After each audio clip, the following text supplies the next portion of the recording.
कैसे हार जाऊं इन तकलीफों के आगे, मेरी तरक्की की आस में मेरी माँ कब से बैठी है। नमस्कार, जय हिंद, वंदे मातरम। स्वागत है आप सभी का आपके अपने यूट्यूब चैनल स्टडीज ऑन 2.0 में। साथियों, आर्मी जीडी एग्जाम के लिए मॉडल पेपर नंबर ये बार बार रहने वाला है। टोटल जो हमने टारगेट किया है 22 अप्रैल से पहले पहले 50 मॉडल पेपर को सॉल्व करेंगे, जिसमें मॉडल पेपर में रहते हैं आपके जीके के क्वेश्चंस, जीएस के क्वेश्चन। ये 30 इंपॉर्टेंट क्वेश्चन जो आपको भरपूर नंबर दिलाएगा। ठीक है, तो अंत तक बने रहना है। और इसकी प्लेलिस्ट बनी हुई है, लेकिन ठीक है, एक से लेके कंप्लीट हम प्लेलिस्ट बनी हुई है। जैसे आप अगर पहली बार इस चैनल पे आए तो एक से लेके इसको स्टार्ट जरूर करना। आपको आर्मी जीडी एग्जाम के लिए बहुत सारा फायदा मिलने वाला। ठीक है, और चैनल को सब्सक्राइब भी कर देना। आपको टॉपिक्स वाइज इस यूट्यूब चैनल के माध्यम से भी आपको कुछ कंटेंट देने की हम कोशिश करेंगे, और ये 50 मॉडल पेपर तो सॉल्व कराएंगे ही। ठीक है, और एक इम्पोर्टेंट बात ये है कि व्हाट्सअप ग्रुप बना दिए हैं। व्हाट्सअप ग्रुप बिल्कुल आर्मी जीडी के लिए व्हाट्सअप ग्रुप बना दिया, जिसका लिंक है वो डिस्क्रिप्शन में या फिर व्हाट्सअप नंबर भी दिए हुए हैं, वहां से जाके आप हमसे कांटेक्ट कर सकते हो। ठीक है, चलिए क्लास की शुरुआत करते हैं। पहला क्वेश्चन है कि लैंड ऑफ थंडरबोल्ट किस देश को कहा जाता है। लैंड ऑफ थंडरबोल्ट किस देश को कहा जाता है। भूटान को, दक्षिण अफ्रीका को, जापान को, पाकिस्तान को। तो भूटान को कहा जाता है land of Thunderbolt. Option number A हो जाएगा यहाँ पे आपका सही ऑप्शन। बात करते हैं भूटान की राजधानी क्या है। भूटान की राजधानी थिम्पू है। क्या है भूटान की राजधानी? थिम्पू है। ठीक है, भूटान। और इसकी मुद्रा क्या है? मुद्रा है नगलू लट्रम। क्या है? नगु नगु लट्रम है। नगु लट्रम है। ठीक है, चलिए ये ऑप्शन सही है। विश्व का सबसे लंबा रेल मार्ग कौन सा है, बताइए इनमें से। विश्व का सबसे लंबा रेल मार्ग कौन सा है? तो विश्व का सबसे लंबा रेल मार्ग है ट्रांस साइबेरियन रेल मार्ग। ट्रांस साइबेरियन रेल मार्ग विश्व का सबसे लंबा रेल मार्ग है। ऑप्शन नंबर सी करेंगे हम आपको करेक्ट ऑप्शन। ठीक है, चलिए अगला सवाल। शिव कुमार शर्मा किस वादन के लिए प्रसिद्ध हैं? सरोद, बांसुरी, संतूर या फिर इनमें से कोई नहीं। शिव कुमार शर्मा का किस वादन के लिए प्रसिद्ध है? तो शिव कुमार शर्मा वो संतूर वादन के लिए प्रसिद्ध है। ऑप्शन नंबर सी हो जाएगा करेक्ट ऑप्शन। ठीक है, अगला सवाल।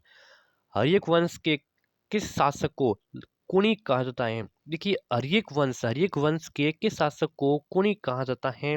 तो बिंबिसार को, बिंदुसार को, अजात शत्रु को या फिर अशोक को, बताइए इसका आंसर।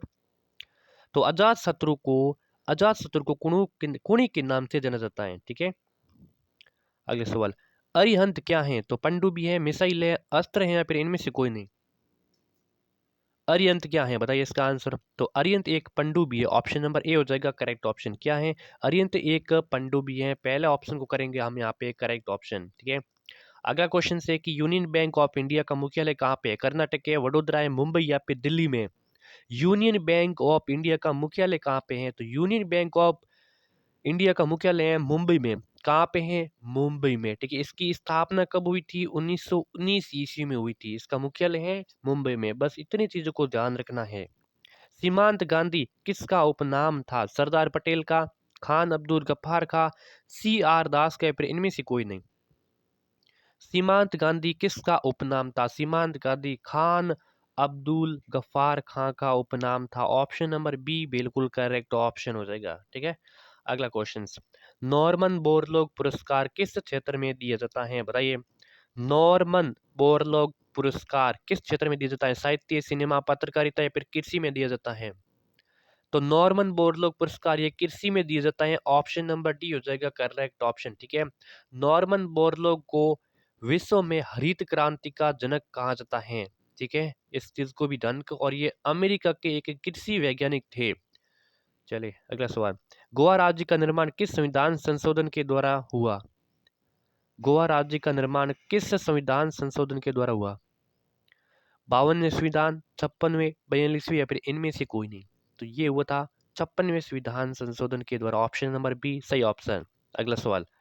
पेले किस खेल से संबंधित हैं? पेले किस खेल से संबंधित है? हॉकी, फुटबॉल, शतरंज या फिर टेबल टेनिस? तो इसका संबंध है फुटबॉल से। Option number B correct option हो जाएगा। ठीक है, प्रसिद्ध खिलाड़ी पेले फुटबॉल खेल में अपनी उपलब्धियां और योगदान के लिए प्रसिद्ध है। दुनिया जिसे ब्लैक पर्ल के नाम से जानती है वो महान खिलाड़ी पेले हैं। ठीक है, अगला सवाल। अगला है कि भाभा परमाणु अनुसंधान कहाँ स्थित है? महाराष्ट्र, गुजरात, उत्तर प्रदेश, कर्नाटक। भाभा परमाणु अनुसंधान कहाँ पे स्थित है, बताइए इसका आंसर। तो महाराष्ट्र में है। ऑप्शन नंबर ए हो जाएगा करेक्ट ऑप्शन। ठीक है, और इसकी स्थापना 1954 ईस्वी में हुई थी। 1954 ईस्वी में इसकी स्थापना हुई थी, ट्राम्बे में की गई थी। कहाँ पर? ट्राम्बे में की गई इसकी स्थापना। अगला क्वेश्चन, हीराकुंड बांध किस नदी पर बनाया गया? भागीरथी, महानदी, कृष्णा या फिर नर्मदा? बताइए, हीराकुंड बांध किस नदी पर बनाया गया है? तो हीराकुंड बांध है वो महान, जो हीरा होते हैं, हीरा नाम का एक व्यक्ति है, वो बहुत ही महान था। क्या था? वो बहुत ही महान था। हीराकुंड बांध है वो महानदी पर बनाए गए हैं। ऑप्शन नंबर बी सही ऑप्शन हो जाएगा। और ये किस राज्य में है? तो ओडिशा राज्य में। किस राज्य में है? ओडिशा राज्य में। इस चीज को भी आपको ध्यान रखना है, बहुत ही इंपॉर्टेंट है। प्रेस की स्वतंत्रता भारतीय संविधान के किस अनुच्छेद में है? प्रेस की स्वतंत्रता भारतीय संविधान के किस अनुच्छेद में? अनुच्छेद 19, अनुच्छेद 21, 18 या फिर 18? दोनों में आ गया 18।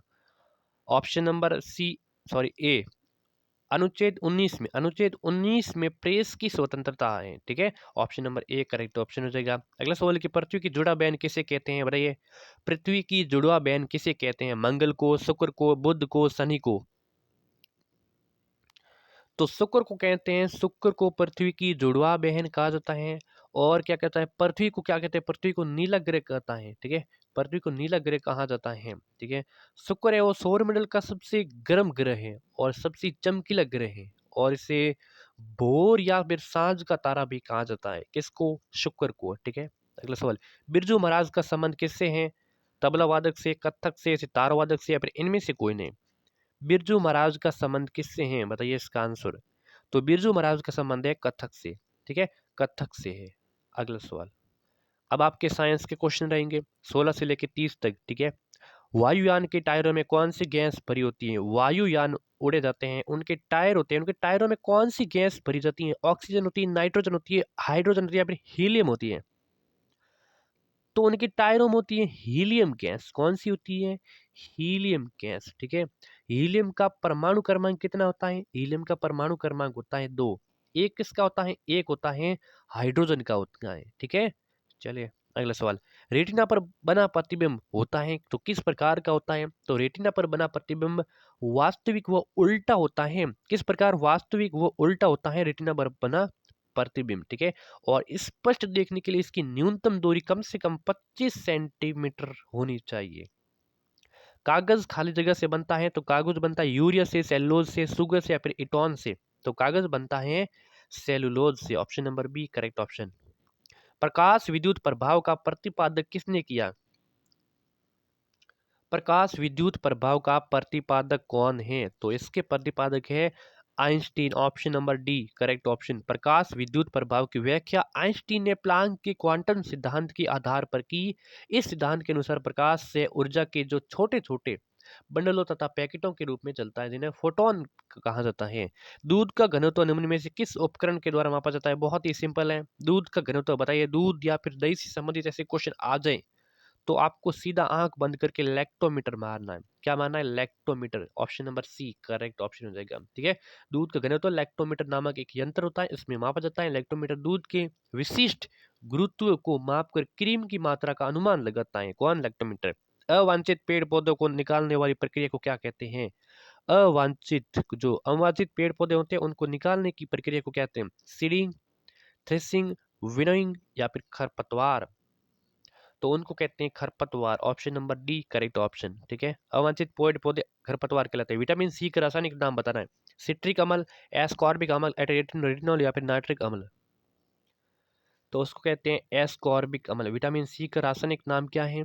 एस्कॉर्बिक अम्ल। ऑप्शन नंबर कौन सा? बी बिल्कुल करेक्ट ऑप्शन हो जाएगा। ठीक है, दांत व मसूड़ों से खून आना विटामिन किसकी कमी से होता है? तो विटामिन सी की कमी से होते हैं। दांत और मसूड़ों से खून आना विटामिन सी की कमी से होता है। निम्न में से कौन सा तत्व उत्कृष्ट गैस नहीं है?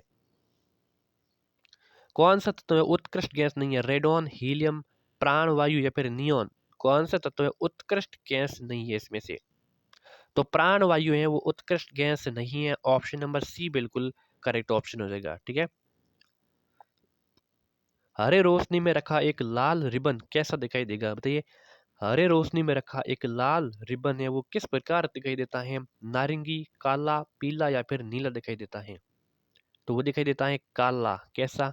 काला। किसी वस्तु को उस वस्तु के रंग व श्वेत प्रकाश के अलावा अन्य रंग में देखने पर वो काली नजर आती। कैसी है? किसी वस्तु को उस वस्तु के रंग वह श्वेत प्रकाश के अलावा अन्य रंग में देखने पर वो काली दिखाई देती है हमेशा। समुद्र के पानी से कौन सी धातु निकाली जाती है? पोटेशियम, मैग्नीशियम, एल्यूमिनियम या फिर इनमें से कोई नहीं। समुद्र के पानी से कौन सी धातु निकाली जाती है? तो वो निकाली जाती है magnesium. Option number B correct option हो जाएगा। ठीक है, मैग्नीशियम इसका समुद्र के पानी से मैग्नीशियम Mg इसको कहा जाता है, रासायनिक नाम है मैग्नीशियम का। अगला सवाल, लार में पाया जाने वाला एंजाइम कौन सा होता है? टाइलिन, रेनिन, पेप्सिन या फिर सभी? लार में पाया जाने वाला एंजाइम कौन सा होता है? तो लार में पाया जाने वाला एंजाइम होता है टाइलिन होता है। कौन सा होता है? टाइलिन होता है। लार में टाइलिन एंजाइम पाया जाता है। मानव लार 98%, लार में 98% तो पानी होता है, पानी से बनी होती है, जबकि इसका शेष भाग है वो अन्य यौगिक से बने होते हैं। ठीक है, तो लार में पाया जाने वाला एंजाइम होता है टाइलिन, पूछ ले तो। अगला सवाल, प्रजनन खाली जगह प्रकार का होता है, तो प्रजनन कितने प्रकार का होता है? 1 प्रकार, 2 प्रकार, 3 प्रकार या फिर 4 प्रकार के होते हैं? तो प्रजनन होते हैं 2 प्रकार के। कौन कौन से? एक तो होते हैं अलैंगिक, अलैंगिक, दूसरा होता है लैंगिक। ठीक है, लैंगिक और अलैंगिक ये 2 प्रकार के प्रजनन होते हैं। क्लियर है? अगला सवाल, ध्वनि की प्रबलता किस पर निर्भर करती है? बताइए, तीव्रता पर, आयाम पर, आवृत्ति पर या फिर सभी पर? ध्वनि की तीव्रता किस पर निर्भर करती है? तो ध्वनि की तीव्रता करती है वो आयाम पर निर्भर करती है। ऑप्शन नंबर बी हो जाएगा करेक्ट ऑप्शन। किस पर? आयाम पर निर्भर करती है। जीन कहाँ पाए जाते हैं? माइटोकॉन्ड्रिया में, क्रोमोसोम से, राइबोसोम से, राइबोसोम से? बताइए, राइबोसोम से।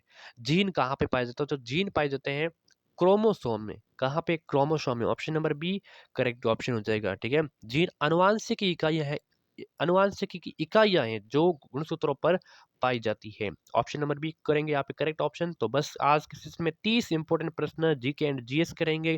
क्लास कैसी लगी इनको शेयर करना है, सब्सक्राइब करना चैनल को, ठीक है, नोटिफिकेशन को भी ऑन करना। धन्यवाद।